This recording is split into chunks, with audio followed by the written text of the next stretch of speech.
Hi everyone, welcome to Inspired Tarot Map. And this time we welcome Rachel White. Hello, Rachel. Hi, I'm a new fan of Tarot Map, so I'm deep into your content. I've been on Ah, it for a couple of weeks now. Yeah, thank you so much, and vice versa. I'm now listening to all your podcasts and your I'm interviews so with sorry. other people. I'm so sorry. Yeah, So, for anybody who doesn't know Rachel, because I just met Rachel actually a couple of months ago, but Rachel has been around for a while and she has created these two decks as of now. One is the Totem Tarot deck and one is Totem Flower Essences Oracle deck. And Rachel also creates the flower essences and Totem. Am I pronouncing it yeah, right? absolutely. Yeah, Yeah, Totem is the brand or Rachel's business child yeah, that she created. And Rachel introduces herself as a trained shaman, medium, energy work practitioner. And she also has more than a decade of professional experience through her Chicago-based spiritual consultancy. And what's interesting about you, Rachel, that you have also a long background in corporate world. yeah, And yeah. if you don't know me maybe that well, but I love mixing. So I love mixing tarot and oracles. I love mixing modules. To me, people who can kind of hold paradoxes in the sphere of life Yes, experience are like, yay, please, bravo. So I found it just very fascinating for you. And I listened, as I said, to a couple of your interviews and to a couple of your episodes in your Skeptical Shaman podcast. yeah, Also really great. So I just love that how you often bring that corporate experience and can mix it with this not new path to you, but like the next stage that you chose yeah. professionally. And I find it really fascinating. So maybe you can tell us like what prompts you to shift from your corporate world and like did you miss something? Like what was it that you suddenly started Sure. making flower essences? How did it even start? What did you start with? I don't even remember now. Yeah. A lot of this is going to be, I think, kind of funny to you and maybe the people watching because I joke all the time that I'm the Mr. Magoo of shamanism, where I just do stuff and then it just kind of works out. So in terms of corporate, I started working in corporate real estate when I was 18 to pay for college. I was one of those poor kids, not to the manor born. So I had a full-time job and I would go to classes in the morning or during lunch. So I worked in downtown Chicago and there was a downtown Chicago campus of my university, which is called Loyola. So it was a Jesuit university, private school. And that's how it started. And it's funny because it's like, people will say to me, "What interested you about corporate real estate?" I go, "Nothing. You pay the bills, you make money." But, truly, I learned so much. I started in corporate in a time that I don't think exists anymore for young people, where I worked directly for CEOs. They would bring me to meetings so I could learn, so I could be exposed to things. And towards the end of my career, when I transitioned out of corporate to doing this full time, so Totem's now been around for 15 years, Yeah. and now we're in Texas.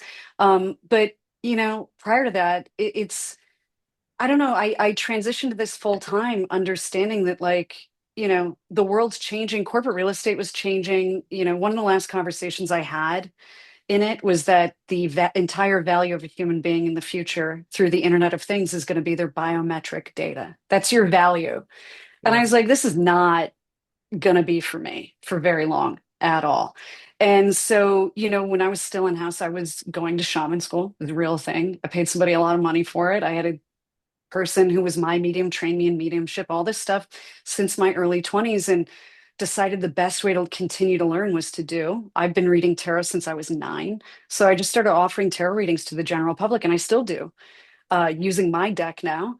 And really just wanted to it's not even that I was missing something because, once you get this, you have it. Doesn't matter what kind of a workplace you go into. You can go work at a gas Yeah. station and this stuff is with you. It was more like COVID, the world changing, everything getting kind of weird and going, oh, I think this is the time. that I'm supposed to fully step into this. And it's funny being a shaman, shamans are inherently liminal people. So when we were talking before you hit record at the Yeah, margins or the borderlands, all shamans have a foot in one world, if one of each feet in a world. And there's a great book about sacred space and initiation. And they describe this sort of liminal balancing act between the sacred and the profane. Sacred being spiritual space, profane being material reality, right? Mundane reality. And so now I'm fully a full-time working shaman, but all of my business stuff comes into it. You know, you understand having a YouTube channel. I have a yeah, podcast. I'm self-publishing things. I'm creating things. I'm writing on Substack.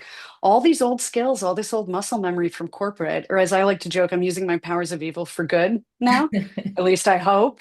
Because you pick up a couple of tricks in the heart of the Death Star. And I also do what I jokingly, but not so jokingly, call business of woo mentoring, one-on-one with clients, where I help them either launch sort of a psychic business yeah, or reframe it, transform it, get help with it, and just try to be radically transparent with people and tell them what I spend money on, what I regret spending money on, how I would do things differently if I could go back in the last yeah. 15 years so they can benefit from my lessons learned. So nothing is ever lost. And like you, I like people that combine that hold paradox a lot, that alchemy that's a unique fingerprint of an individual living a very unique life, I think is beautiful. And because of that, I'm friends with all different kinds of people. You know, we have a libertarian comedy festival in our backyard every summer. I just interviewed the head of the Libertarian Institute on my podcast, and he was just on Tucker Carlson. Like, that's not my world. I'm an old school liberal shaman, herbalist, kind of hippie in a blazer. But once you open your mind is open, right? And so So I like characters. Yeah. we talked about the use of the word of shaman because, there is Yeah. all this stuff with cultural appropriation, with abusing certain words. Like, is this Mhm. the word that you chose consciously? Like, how Yeah. you deal if somebody says, like, shaman is not from your culture or something? Like, Well, how do you yeah. deal? Or maybe you First of never all, had this yeah. happen to you, but Not until very recently, and she knew what happened to her. Let's put it that way. There was a podcast host and a witch in Australia, a blonde white lady, who my PR team that I worked with on a podcast tour, they're not my permanent team, but you pay them, you go on a tour, pitched me to her, and she wrote about me publicly. And I don't think she understood what that was. She goes, yeah, for someone who says they're a shaman, she looks very white. And I don't look that white. You know, I got picked on as a kid for being part Native American. My sister looks even more Native than I do. Trust me, my sister showed up in the comments, as did Nicole Bigley from A Psychic Story and all my other friends who are good people. And I was just like, what are you doing? Also, she lives on a continent where the indigenous population has blonde hair. You should know by now that genetics are a little yeah, bit more nuanced than that stuff. And so what I would say is, yeah, I'm part Native American. I'm Sioux and Iroquois on both sides of the family. So mom and dad are both part Native American. The word shaman is a Slavic word. It's actually Russian. Rough order of magnitude, it means wounded healer. And the reason I picked that word was shamans have a very specific little niche in this woo ecosystem. And that's what I do is I talk to spirits. I do shamanic journeying meditations with clients. I do cord cuttings and clearings and adercism, like old school kind of pagan shaman stuff. And every continent and every culture had shamans. yeah. They had different names. But words are just rough orders of magnitude approximations for concepts. And I am a working shaman. My work is inherently shamanic versus, I'm Reiki attuned, but I don't really identify with that. Yeah. And I don't identify with just being a psychic because I'm here to, the job of a shaman, whether it's a heyoka, which are the sacred clowns of the Lakota Sioux, or any other, Norse Viking shamans, they had them as well. It's to get people to question the nature of their reality and to walk in more liminal spaces between worlds with us. And that's not strictly speaking, like energy healing. It's a bit of a different animal, actually. And it's one that I think the world needs. And yeah, I also think the constant pursuit to be offended is a real privilege. I interviewed a brilliant man. He's got a great YouTube channel like you do, named Mark Vicente. And Mark got out of a bad cult called Nexium. He was featured in an HBO documentary series. His podcast, his YouTube channel is called WTF is on My Mind with Mark Vicente. And we talked about just living in this age of outrage. There are real problems happening. There are real acts of violence. There's real human suffering. There's real stuff all over the place. And I just find that where the offended like to play is very superficial. And it's more about this performative virtue than it is about actual virtue. And it strikes me as very puritanical. If you've ever read books about the witch hunts in Europe and Yeah. here, it has Yeah. that moral panic to it. And so I try to be sensitive and I respect everybody. And I'm actually culturally pretty well educated. I'm not like a cultural genius or an anthropologist or anything, but I try to learn about stuff. And so, if I make a mistake, I'll just apologize and say, hey, man, I got that wrong. Hopefully, we can Yeah. be cool and kind of keep it moving. But frankly, it has literally until the last year, until that woman on Threads, it's never come up. Probably because I'm nice and brown. I did have one lady at a workshop I was doing. She goes, well, you're not dressed up like a Native American. I go, we don't all wear a goddamn costume. Native Americans are normal people. They live in modernity. Yeah. They don't wear Yeah. a headdress is a very specific, very ceremonial thing. Yeah. These People and don't just run actually, around like this. Exactly. Yeah. yeah, Yeah. my client Natalie nailed it. She wrote this poem, and this is kind of how we connected, and it was called Spirituality is Not an Aesthetic. And I think that's really important is, it's not a costume, it's not a character, it's not a this or that. It's immutable and unseen. Yeah. Yeah, and I think also if your work is legit, if your Yeah. work actually does what you claim it does, Yeah. it will stay on top of the bullshit or on top of the Yeah. criticism or on top, it will kind of defend itself, not even you need like, it's just carrying Yeah. on because there are, I think, as the world evolves, the way you look as a shaman, that speaks to me much more than a girl who is, I don't know, I don't want to also kind of say that like this girl can't be, but like often when we see the plastic shamans, Oh yeah. the aesthetic plays the top Yeah. role. And then once you start scratching, it's like not much Yeah. in there, but good marketing skills and good photos.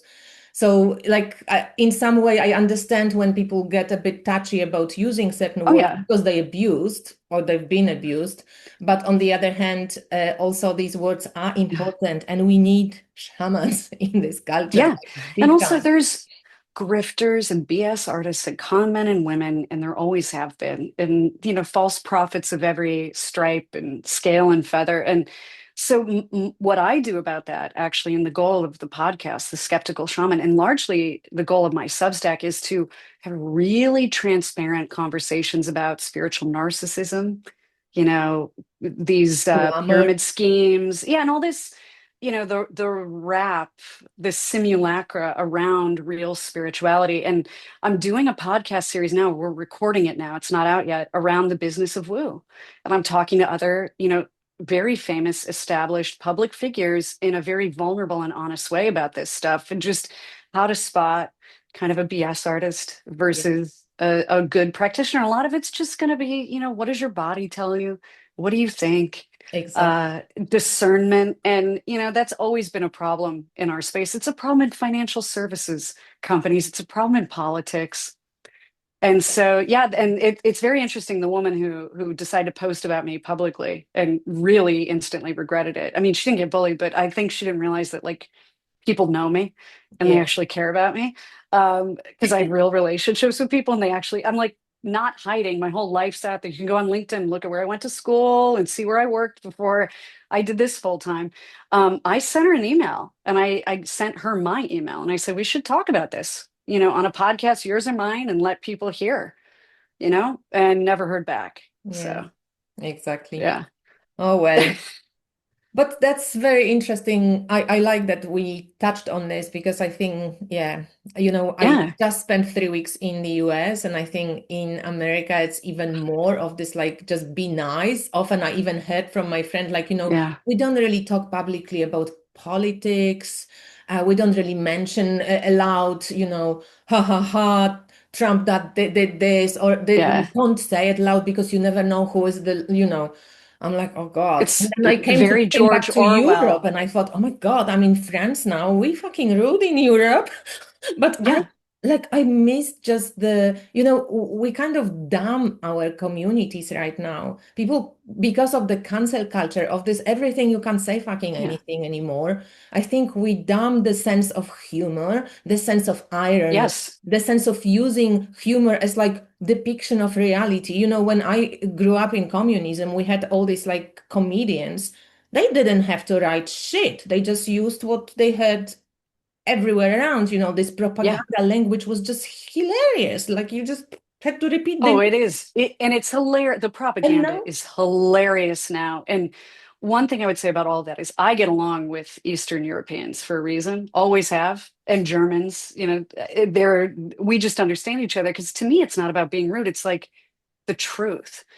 And think of the quote, dis-ease, the illness, whether metaphysical or physical, that you manifest when you stymie your own words, when you hold all these things in, when you're holding your body tight and clenching your jaw. And Mark, Vicente, who was in a cult who I interviewed, we were talking about this, and this control of language is actually a control of thinking. Because if in 1984, George Orwell wrote, yeah, the language shrunk to this point where there were no words for certain concepts anymore. So people forgot that they existed. yeah, So shamans, we're the opposite end of the spectrum. We're here to increase maximum freedom. And if people's feelings get hurt, that's sort of a tax on liberation a little bit, isn't it?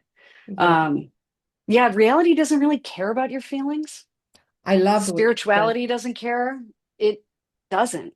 So that's where And we this are. sense of being constantly like, oh, you hurt my feelings. It's like, I'm sorry, but maybe Yeah. sometimes they need to be hurt in like for you to realize something because And I think yeah, we just so easily, and I think that is a privilege that we so easily, oh my God, like, I get offended by things all the time. I do. We go see live comedy here in Austin a lot. I love it.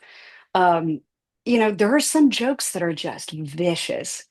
yeah. And, Dave Chappelle made one about like, who wants to look at a 42-year-old woman's naked body? And I was like, no, because I'm 42, And that's just a human reaction. Then you go, well, but if the shoe doesn't fit, why am I wearing it?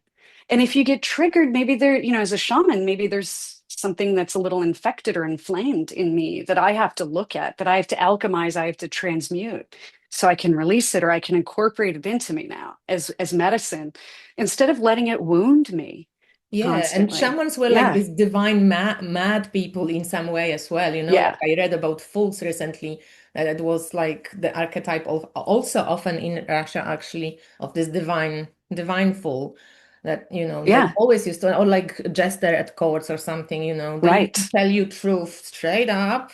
Ha ha ha, Yeah. funny. Nobody would punish you because if anybody else said that, you'd be like off with Yeah. your Now you know why head. we have the comedy show in our backyard every year. Exactly, exactly. And Yeah. I think that's I like have an imp value. in me that enjoys not when people are uncomfortable, because I really believe, especially doing so many client facing psychic sessions, you can say what you mean without saying it mean.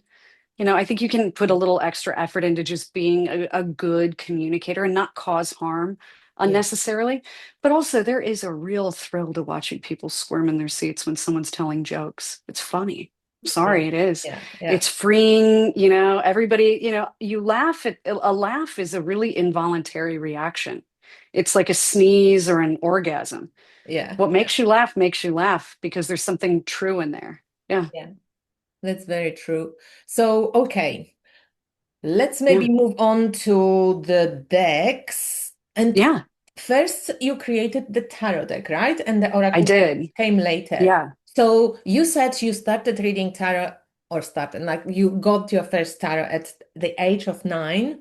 Yeah. And was it from somebody in your family? How did you? And No. no, no. Well, not like a gift or anything. So my father had a client who had a printing company, and he printed a lot of, trading Oh, cards, like baseball trading cards or superhero cards, or, I'm too old for this, but what would be considered like Pokemon cards now, that kind of thing. yeah. And he brought just a bunch of things home. And one of these decks was I think it was Rider Waite, just simple tarot deck. And I opened it up and immediately started creeping everybody out. Like something about it, I just understood it in a way, not like I didn't have to read books or look at the booklet, but I just, it was like a language I was fluent in already and never let that go. Never let that go through all of high school and college and kept doing that. And then, after shaman school and all of that, I said, I'm going to just read tarot cards because I do it. I do it all the time anyway. And I launched Totem publicly. I got a Yelp page up because I just wanted to experiment.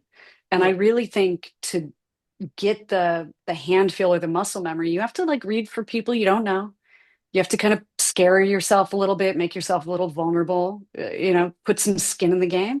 And that's what I did. And I've been doing it for 15 years and I'm still friends with and work with as clients who came to me my first and second day in Chicago, my first couple of clients I ever read tarot cards for.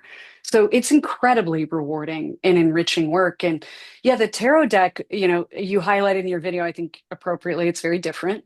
Because I had at one point like 300 decks. I'm sure you can relate. I have these yard sales where they're $1 a deck, and people come and get a deck that they remember me reading for them with or whatever. But I wanted to make a deck that I didn't see in the market. I wanted it to be really, oh, thank you, yeah, easy to shuffle. A workhorse, something I could use every day. And a lot of the decks were just really cute, like for young girl kind of aesthetic. Like remember all the Doreen Virtue decks, the angel Yep. decks, and it's pretty and all, but like maybe we want something different. You just get sick of it after if you read tarot cards every day, you need to mix it up. Yeah. And so Emma, my artist, actually is my client, started out as my client. I asked her if she wanted to team up on this. She's my partner on it and is on the flower essence deck. And I really included archetypes and spirits that I had worked with shamanically and sat with them, channeled them. I would build out vision boards for Emma of every card on Pinterest, in Dropbox. So the first deck was a very lengthy process. It's a passion project for sure. Wow, because Yeah. I think I heard that in one of your interviews that you mentioned that you met all the people, let's call Yeah. the people in that you mentioned in your cards, because I hope if you guys who are watching or rewatching don't know this deck, I just did one video before this one will be the review of Rachel's decks, and you can see all the cards, but also all the majors, you changed all the names as well, which, Yeah. I love when you do a tarot deck, like just don't repaint Rider-Waite-Smith. I mean, Yeah. do I if you wanted feel it to like it, but be like do different. something, right? So Yeah. when you mean you met them, like give us some Yeah. like intel into this one, like how does it Hecate was a really interesting one. So I had a shamanic dream. And at the time, I was living on the north side of Chicago, up in a neighborhood called Andersonville, right? And in the dream, I was on the L train, the elevated subway. I don't know Yeah. if you've been to Chicago or New York, No, but but I know the this, what you're talking trains go about. Yeah. above ground, they go underground. So Yeah. in Chicago, they call it the L. And I was on the train, and there's these maps in that exact style of the Chicago Transit Authority, all these routes. And it was this big intersection, and every stop said Hecate. And I had never encountered, because I'm not a neo-pagan or a witch or a Wiccan, or I'm a shaman. I had no idea who Hecate was. So the next morning I woke up and Googled it, goddess of the crossroads. And the map was, an Yeah. intersection of crossroads. That night I have another quote dream, or I would say an astral travel experience with her, where I'm up on the top floor of this apartment building right on the lake in Chicago, Lake Michigan. I'm glad you got to see the Great Lakes. They're really amazing, aren't they? Amazing. They're different. Amazing. And it was super foggy. The fog was dense and it had this purplish color and I couldn't see anything. And there was a Rothko style painting on the wall. And that was the only thing in there. And it was shades of gray. And she said, I am Hecate. And Wow. I woke up and I was like, she's cool. And it was very peaceful and quiet. And I felt that liminal sense of like, oh, yeah, she kind of doulas you, from non-existence into birth, from, birth into these different transitions in your life. And then the ultimate transition, which is death. and this concept too of like karmic justice and, her hellhounds she Yeah, marches yeah. around with and all of that. And so we wanted her, to honor her a little bit in that image. Yeah, very like Chrysler building. Yeah, exactly. Like, how Yeah. does the image then connect to like what was the because you use a lot of like this abstract Yeah. geometrical shapes. Like, so why did you choose this one for her based on like your dream or Yeah, and just giving her, instead of three literal faces, because she's often called the three-faced goddess, stacking them in a different way, a little bit more of an abstract way, giving her a crown, very sort of almost like Statue of Liberty, but yeah, darker. Yeah. yeah, And cool. you can see the little crescent moon is under the Yeah, geometric shape there on her head. yeah, Yeah. just here. Yeah, yeah. Yeah, we just didn't want it to be as on the nose. And the overall goal of the deck, number one, was to honor these characters that I felt like were my friends and still do, but also to stimulate intuition instead of supplant it. So it's meant to operate a bit like a black mirror or a scrying mirror or crystal ball. And the dark background is on purpose, this way of like if you were to close your eyes and see shapes and forms, we wanted it to stimulate intuition for people. And that would be so, to your point about how to use this deck versus other decks, I would say it's a great companion to more esoteric practices, pulling cards, about maybe past life work, or if you're doing a straightforward Celtic cross, which we have in the booklet, just thinking about like, ooh, what does this card evoke in me? What am I seeing? I really want people to feel empowered to make this their own, you know? And the Yeah. best way to learn any deck, in my opinion, or tarot in general, is every morning you pull a card, set it down, look at it, have a little morning meditation with your cup of coffee, go through your day, and then come back home and look at that card and think about, reflect on your day and how did that card manifest for you? Because then you can build your own personal language with I it. think I've been doing this for since I don't know, 2000 and Childhood. I probably 2000 and maybe I don't know, one, maybe not. Yeah. Okay, that's when I started like using tarot. Oh, no, 1998, really, when I bought my first deck. But I think since I really started doing like everyday draw, 2014 Yeah. probably. So still 11 years, which when I learned tarot, like, for more professionally, I was doing exactly this, but I was going like wacko about a card. Like card of the day was just one, and I would be like reading it from every book I found, fucking Oh, watched every yeah. video on YouTube. Like I found on it. I have That's a a great diary way that to I do like it. this Yeah. week. Yeah. Yeah, and I like to look at other booklets and Yeah. interpretation booklets for other decks, even if I pull that singular card from my deck. I think they're all additive, and it's a way to stimulate, what Carl Jung called synchronicities, I right? just think it looks so awesome. Thank So, you. I'm thinking just because I've been in that on like tarot community on TarotTube for a very long time, and Yeah. I know for a fact, and if you guys listen and you feel offended, please don't, because it is a fact that people often, most people, not everyone, but a lot of people feel afraid of decks Hmm. that don't remind them of anything Yeah. realistic. So that's why I think Rider-Waite-Smith and not Toff, for example, is the most popular tarot deck because it's Thoth was my first deck. yeah, Actually, you just reminded me that was it. Yeah, and I started studying Crowley when I was in middle school. I love this deck. This is the only deck I always was receiving as a gift. Yeah. Like I've always, I never bought my own. I mean, later on, yes, but like first Yeah. four, I always got them as a gift. And once I even bought one, Greenie, because I wanted the one that was a bit off published and it was all these green borders. Hmm. And it arrived like it wasn't not all the cards were there. And then a friend of mine had to send not had to send me, she chose to send me her copy. So even when I bought one, it still wasn't full. I had to receive Right. it so I actually could use it. So that was kind of a weird thing about Tough for me. But I Yeah. love Tough. I think it's one of the most amazing arts that could be created now. It was, I think, so visionary that it was Yeah. created during actually it was interesting because I was just doing I'm mostly consider myself being an astrologer, and then tarot reader would be the second part of the deal.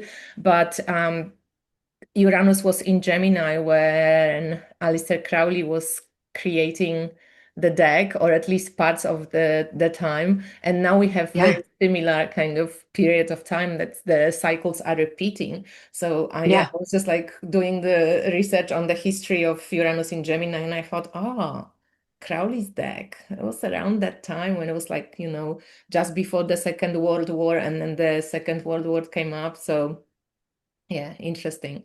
So anyway, Very. so how would you suggest people who are a little bit scared of reading Yeah. decks that are unusual and different looking and don't remind you of anything that you kind of seen on tarot decks? How would you suggest that we can kind of like break into these, like warm up to these decks and maybe start Yeah. trusting that what we seeing in the cards without reading the booklet all the time, right? Like, how would you Yeah. encourage people to use them? I think the daily card pull is a must do for anybody learning tarot in general, but a deck like this, certainly. And then I would also say, have you ever played the game with the major arcana? Do you know what I'm talking about? The scavenger hunt game? You'll No, love this. So no. I'm doing it right now with a different deck. The Italia Terra, this brand new deck Oh, I okay, got. yeah, yeah, yeah, yeah, Old, yeah, yeah, old reprint. So you separate out the major arcana from the yeah. rest of the deck. So those 22 cards, you shuffle them, you pick one up, and you have to then look out in your everyday life for when that card is fulfilled. So it's a way to stimulate synchronicity, serendipity, but also to tune into your intuition. So for instance, I remember I played the game, as I call it, with that deck, my deck, last year, and I pulled Coyote first, which is my version of the Fool card. And my husband said, hey, do you want to go out? We never go out, so this was unusual. And I said, yeah, because we're both homebodies. I'm a Cancer, he's a Pisces. Getting us out of our house is a whole procedure. Excellent. But yeah, because there's animals and Netflix here. We're fine here. But I said, sure, yeah. And I went and looked, and there was a mezcal bar here in Austin, and the logo was a coyote skull.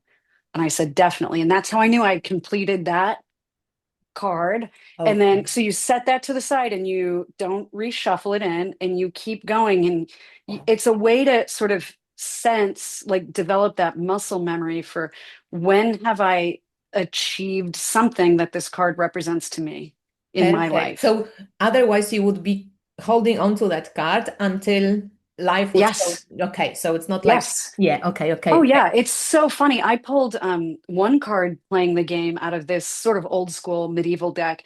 Two cards actually came out. One was their version of the Death card, so the Grim Reaper with the scythe, and then their Judgment card, which is Gabriel in the clouds in this blast. That day, a hailstorm hit Texas, quite famously, Yeah. destroyed the front of our home, destroyed my whole flower essence garden. It was an act of God. We had piles of ice, 2, 3 feet high, had to save our chickens' lives. And I was like, the scythe that came through the garden, and then this blast from the heavens, this sort of, they call it an Wow. atmospheric river. And we saw it. At first, we thought it was a tornado, but it was this big black, like staircase and hail. Hail the size of like little bit smaller than a baseball, but bigger than a golf ball, just Wow. banging everything. Wow. So it's not subtle. The game, if you actually tune into it and play it, and it's not always negative like that. Like that was a true, natural Shaman's crisis. But experience. I know, man. And it's so funny. I pulled one the other day and it was this woman surrounded by this vortex and a tree behind her. And that day the tree fell on her house because we had the floods here in Central I Texas. saw And that. so, it's this version of the game, this round of the game, being blunt, has sucked a little bit. But Yeah. I'm on the marriage card now, which is very happy. It's about agreements and good stuff and good partnerships and cooperation. So, hopefully I got through the hardest ones already. But yeah, I love the game. And actually on Substack, I started writing about the game and wrote a follow-up post. And all these other people and friends and clients are playing the game and posting their updates and Oh, their that's cards. cool. I'm going Yeah, to using play. different I'm going to decks. play. What's the hashtag? Do you have a hashtag on Instagram that we can tag you, or should we make one? I make one, Rach make one. Yeah, Totem I do all game. the I Totem do all the game. fun stuff on Substack, man, because I Yeah, just I feel like people are know. more down to be weird and fun I on know. Substack. Yeah, You know how I'm just like, oh God, like now the next thing. I'm like, ugh. yeah. I should probably get on Substack because a lot of cool people are on Substack, but I just It's another thing. I I know. know. And I I just know. don't I'm want doing to this be on business of Instagram so woo. much, or I don't want to be online so much. And that's And Instagram is like I build it to a point, and now yeah. start again on Substack. It's like I just Yeah. don't feel like Well, it probably. But who knows? You never know. I also didn't feel like Instagram then before I was on Facebook only, yeah. and then now I'm on YouTube and Instagram. They are probably my two main channels, but I When tried I interviewed double in Nicole, TikTok, but no, that's just yeah, can for never. this business of woo thing, she said her top challenge was the number of technology platforms, skills, and tools you're expected to learn, navigate, and then excel at. I mean, it's impossible. You got to pick and choose, man. Yeah, I think you have to do that because otherwise, I mean, there are people who can somehow do it smartly. I don't know. They just like doesn't seem to be a bother to some people, which is cool. But I'm not Yeah. one of them. I think Neptune on my sun just fucks me up a bit. I'm a bit like, too. Well, it's a big thing in Native American sort of quote medicine, energy medicine. There's a very famous saying among the Lakota Sioux, and it's when you have your picture taken, it steals a part of your soul. Yeah. So, like what you do on YouTube, what I do on Substack, all these things, Instagram, etc. It's not that you shouldn't do it. It's not like it steals your soul in that Catholic sense, right? Yeah. Yeah. But it drains you, Takes energy. and Yeah. it takes energy. And so being mindful of that and energetic hygiene around access to you, to your energy, to your image is it's important to keep in mind. Yeah. That's why I think I always appreciate, like, I know that you have like amazing community. I also like feel like, when you do work like this, if you don't know how to build connections, then the work Yeah. is not going to survive. And I've also Yeah. been a reader since 2014 professionally. So it's like 11 years now. Yes, 11? Oh my God, Yeah. 11 years. Yeah.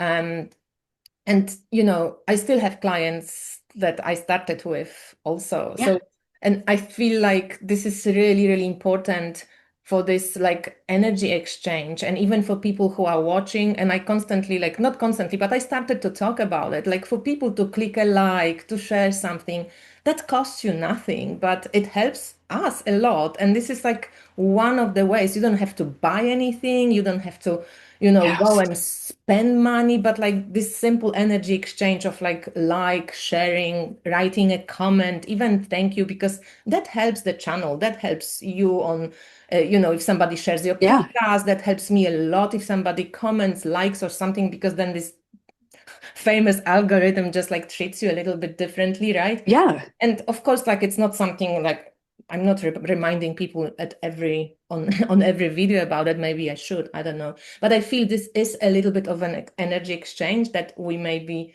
also receiving back from people. I think that's Yeah. a nice thing to do. Well, and you got to meet my clients on Instagram, Oh yes, I and did. they really show up.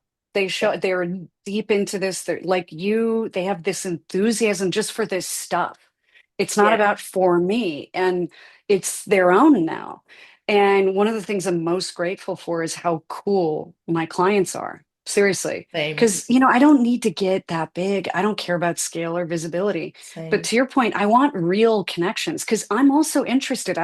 One of the things I love about Substack, like the game with the major arcana of the tarot, is I'm genuinely nerding out over other people's experiences. Totally. And I've been busy, and my client and friend Abigail, who's a pet communicator and animal psychic, was like, Rachel, where are you at in the game on Substack? And I was like, I got to get back to you. We had a tree fall in the house. There's a whole update that involves the cards, right? So to me, that kind of collaboration, it takes the drain away and it gives us energy and it helps us Yeah. keep going. It really And does. And also, I think we have to mention now Kathy Crandall, without whom Oh, we probably Kathy. wouldn't have met.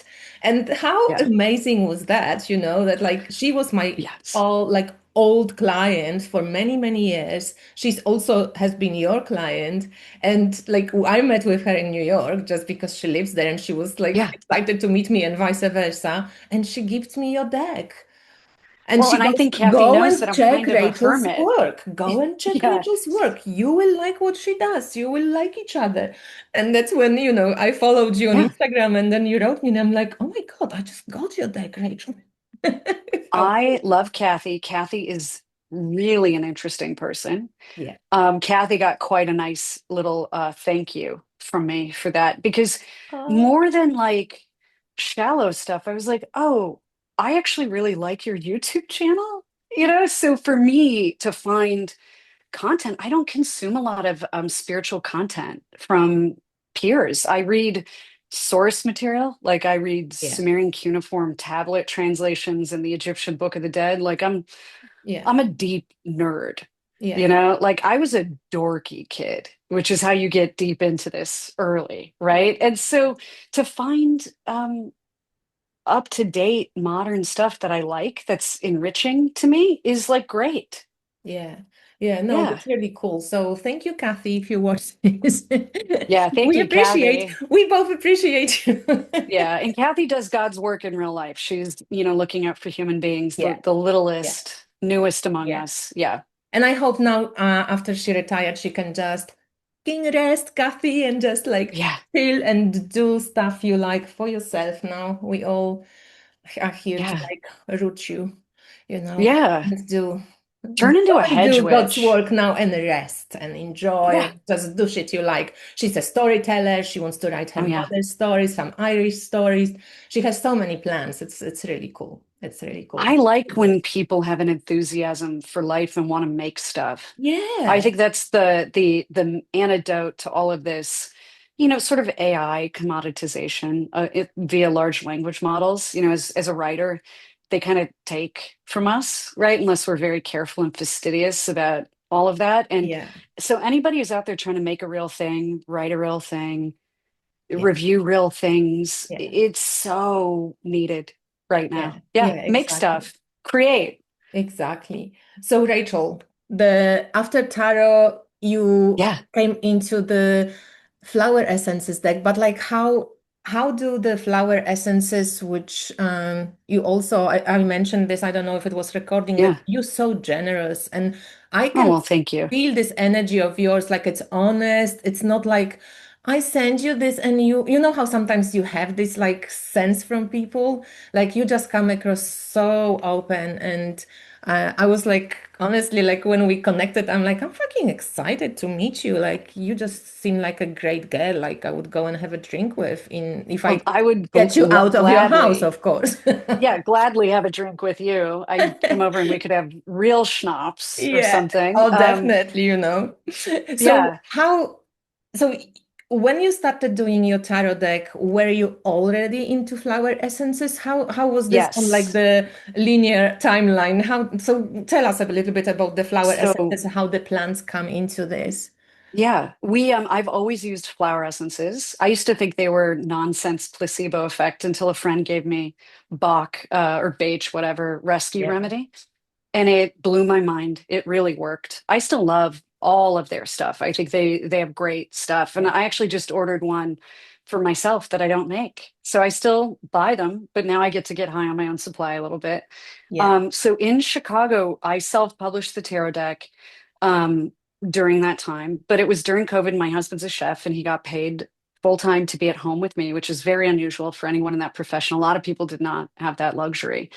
And we were kind of bored and we were stuck inside. And, in a big city, if you can't get outside of your apartment, it's not very pleasant. And so I had a separate meditation center. I was already doing this full time by then. And so that had a little roof deck. And we decided to just get some planters and plant some things and just grow flowers, right? Just as something to do and literally touch dirt.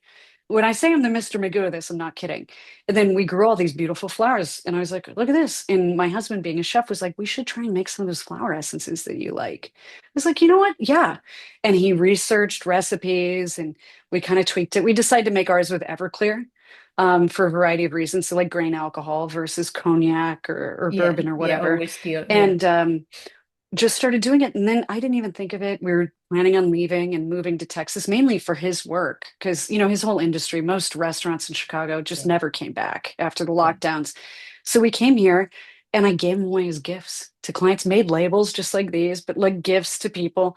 Utterly forgot about it until I started getting emails from people and they're like, do you know that this does this? And I realized I didn't even ever try my own yet. So I started ingesting them and I was like, oh my God, they really work. And then I realized, oh yeah, of course, because I grew them, and I realized retroactively, this whole process of growing things from seed, being a weird shaman myself, spending time with the plants and germinating things, caring for them, having them out in our garden, which is very weird and filled with fairies. Since moving here, I've had tons of fairy activity, which is new for me the last 5 years. And just it grew from there. And one of my clients called me, and she's got a really big Etsy shop. She does graphic design and prints, things and frames them for people, and much bigger operation than what I have. And she goes, "You got to sell these on Etsy." And I was like, "No, people are so litigious and weird and sensitive. I don't want to deal with it, because I was already busy and doing just fine." She's like, "No, no, no." And she walked me through this like PDF she made, why I should do it. Shout out to Claire. All this is because of Claire. And I did it, and it was tremendously successful. And then I realized too, as I studied herbalism and was getting certified, I no one had anything like this. Like what I would have given for something a little witchier, less about, like cuts and scrapes and bruises and, Yeah. rashes, that sort of kitchen herbalism, for more of this and like flashcards to Yeah. learn. And then I also realized they're witchy. I live with 70 of them now. I make them. Yeah. They're all over the house, behind me, in front of me. The garden's right out my window. What a great oracle deck. And also what a great way to like get people engaged in using flower essences, making their own, really trying to democratize all of Yeah, this. that's how it Yeah. started, right? Like Dr. Bach, he was, Yeah. I think it's Bach how you say it. Yeah. But everybody says Bach, I think, or anyway, it Yeah. doesn't matter. But I mean, maybe it does matter if Dr. Bach listens from the grave and just like, it fucking matters. He is German, so this could I get think it, intense. I know, I think Yes. he was Scottish. I think he was Scottish. His kid for sure was is living in Germany still. I Yeah, don't know I if you know think because that. I There's a think he whole was Scottish interesting and that thing. because he's first like the societies in England now, Hmm. and I'm pretty sure he was Scot, but I'm pretty sure. But anyway, doesn't matter. Just in case you do not have many Bach flowers in your set, do you? No, I You have use only different what I plants. grow. Yeah, Yeah. yeah. And I thought like, oh, that's interesting because that's what I love about this deck as well. I love how it looks. And the only decks that actually were focused on flower essences entirely, I was just like they were usually like photos of plants, just not Yeah. and nothing really like, not even good photos to be honest. So I'm like, there is still even now like a market for like a really good bud flower essences deck. I've never seen one Yeah. that's really that I liked. So when I saw yours, I think yours is my favorite like Thank flower you. essence deck ever because I love the artwork. I love that you didn't make it like really bright and because usually when you think flowers, everybody just goes for this. Probably I would go for those like Yeah. bright colors, but I love that moodiness, but also how Emma uses light. That's I love it how she did it in your tarot deck and Yeah. also how she did it in this deck as well. It's We beautiful. wanted it to feel vintage, but not Yeah. specific to an era. So there's a Yeah, like a a lino boat, cut kind of feel. yeah, thing to it, and almost like Egyptian revival. And also wanted to do almost a Japanese approach with negative space so that Yeah. it's not crowded Oh, and love that. keep it simple so you could get the impression of the vibe of the flower instead of like a hyper technical drawing or yeah,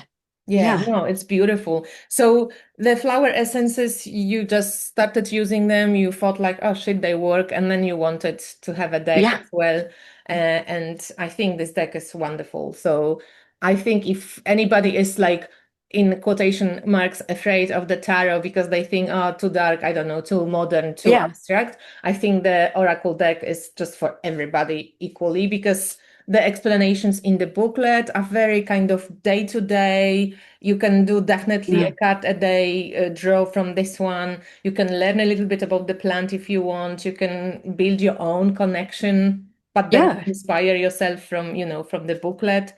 You can get flower essences from Rachel if you specifically if you probably live in America because it might yeah. be problematic to send it to Europe. So I'm glad I can. Only recently, last 2 months because of mutual tariffs. Yeah, I yeah, can't ship to the EU anymore. yeah, yeah, And what I would say as well is I wanted people who are practitioners to have something to open up their practice because I think herbalism is waking up. I think the plants are waking up. I think the old gods are talking to us. I've been working with Prometheus as a primary spirit guide for about a year. Only a couple weeks ago did I learn he was the OG god of herbalism. And I was like, God damn it, there it is. Prometheus, And was he? Oh, oh yeah, there's so much more to that whole story. I'm reading these old Greek plays, obviously translated. Trust me, not I'm yet. not a Yeah, I'm not an academic genius, okay? I do what I can with what I have, but he has this whole thing about wanting, the Promethean myth is about helping humans, empowering humans, helping humans gain wisdom and enlightenment. And to see that he did that through herbalism and plants, I was like, I've of never. course, this fits that whole thing of democratizing this stuff, but also bringing back what's ancient again. Yeah, but when you're talking now, it reminds me of Imhotep from ancient Egypt. Oh He's like yeah. a god of scent and healing and kind of architect that helped also humans. And he was the only one who is not a god. He was Yeah. actually human, who was, then kind of mm, put into the sky by Egyptians. So Yeah, yeah, it's just interesting that I didn't it know that is. about Prometheus, though. I didn't know that. And I knew really, about what the you're light. doing, this is the pomegranate flower for Garden of Eden. It's been in there for about a year. So, this is what we call the mother jar, right? So, that's grain alcohol with the flowers. This is bougainvillea. I have an orange bougainvillea. Oh, I love that. That's from this year. That needs to sit in there a lot longer. And then a new one that's not in the deck, hibiscus, right? So this is going to go in the Firehorse year blend next year, along Yeah, with sunflower and some other special ones. But when you're consuming a flower essence, you're really consuming sunlight that's been filtered through like a fractal, a living fractal, like all these different plants. It sort of filters sunlight to you. yeah, and I think also like you kind of consuming all the elements in some weird way because Yes, you also have the earth, right? You have the air and you have water. water. It's amazing. Yeah. I just reminded that there is this flower essence deck. Well, it won't be probably your cup of tea, but I don't mind this one so much. Do you Oh know no, it's beautiful. Isha Lerner? Um, No. Isha Lerner, she's an American, but she also did some tarot decks, but she's very much into flower essences and she also sells a lot of flower essences as well. But she has done this one flower essence deck Oh that at yeah. least is not just, Yeah, no, she's just getting at the photos. energy of them. And zinnia, that's totally the Totally. energy of zinnia. Totally, she's definitely like, she's Yeah. like, I actually was planning to get her on the interview as well. I wanted to talk about it because she's very Yeah. much into energetics. She created also like four element tarot and inner child tarot, which like the inner child cards tarot. It's very cool. They all Yeah. like yeah, she's very much into energetics of things. So every of her plant, flower essences has like plant signature, flower essence, what it means, archetype, which she gives like Eve, different like I beings, love it. and then healing and a blessing, like a little poem at the end. So also like really Yeah. sweet. So that's the only one that I think aside of yours, but I prefer your artwork, but I still like this one Thank as you. well. To yeah, this one Yeah.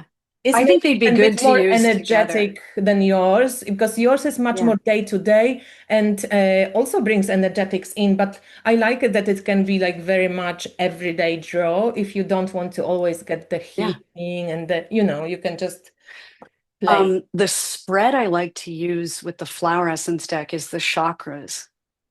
Do you have it Like, in the booklet here? Because I can't remember. yeah, yeah. Yeah, it's there. Yeah, I just it's have this mother word from America in your book. see, right there. Oh, yeah, Yeah, that's as your true. little placeholder. And so that way you can scan either yourself or if you have a client or a friend or whatever, take a look at what each chakra is saying to you. And what's funny is when I do this in energy work sessions that I do, remote or in person, as I'll pull from that deck in particular.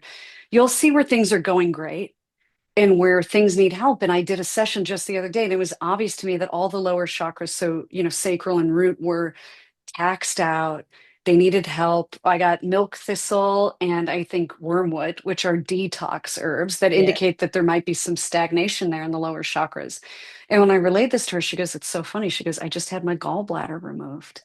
And Oh, she goes, so now my liver is doing a lot more work and I have some digestive things I have to work out. So sacral root chakras. And yeah, so it's uncanny at yeah. what insights you can get. And sometimes it's way more woo. It's less about that medical, intuitive, or Physical, yeah, formal herbalism piece. And, the irises, there's three in that deck. I make three flower essences. One is Alpha Draconis with the red flame iris. They're beautiful. It's like this Valentino red, you know?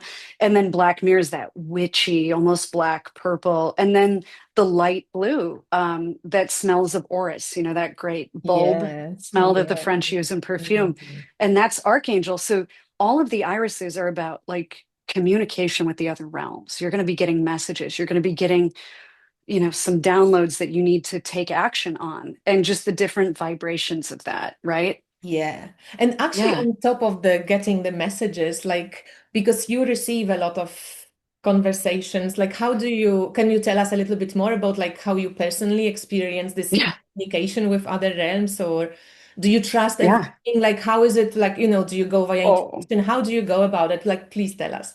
I really am the skeptical shaman. So, my primary spirit guide is Prometheus. And it's funny because I had Odin before him, and Odin warned me last year. I think it was April we had a full total solar eclipse here in Texas. So my husband and I went outside, eclipse glasses, Yeah.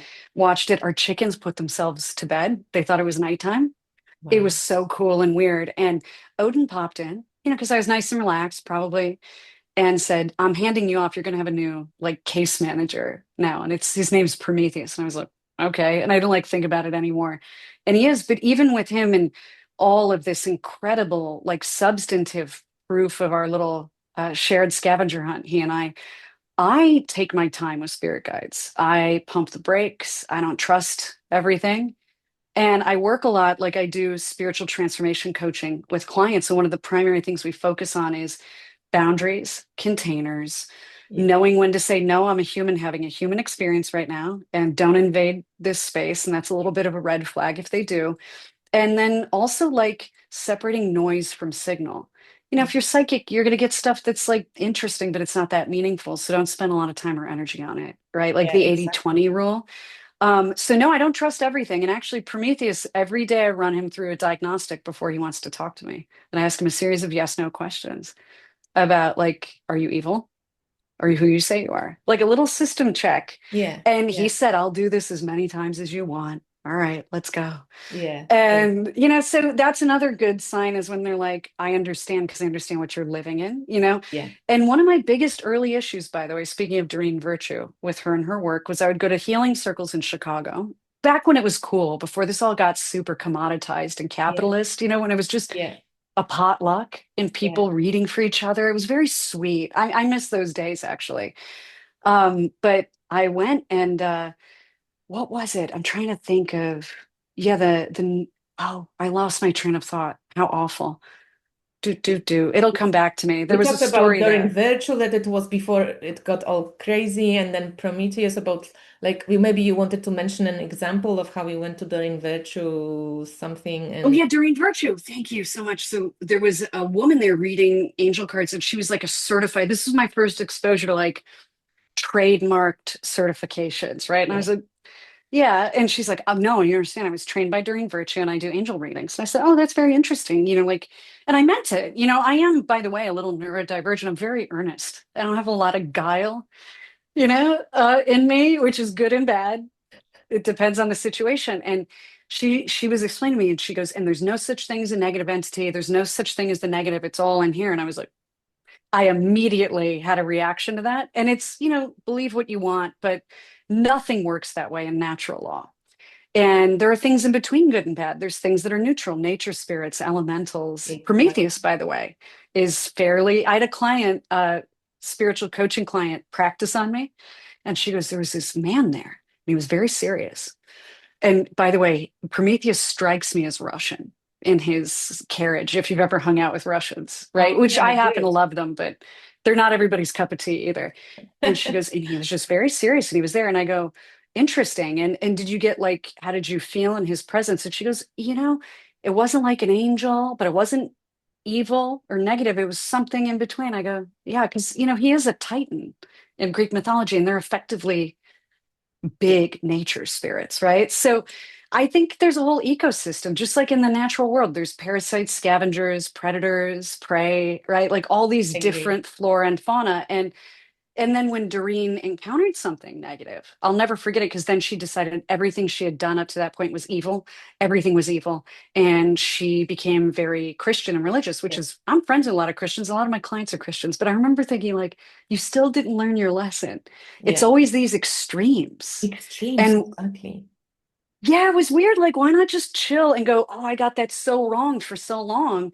So I'm going to embody maybe a little bit of humility Yeah. and see what I can learn here and maybe practice non-attachment and not feel the need to know everything in this finite way. Because I'm sorry, in my experience, the woo, as I call it, just doesn't work that way. It's squishy, it's changing.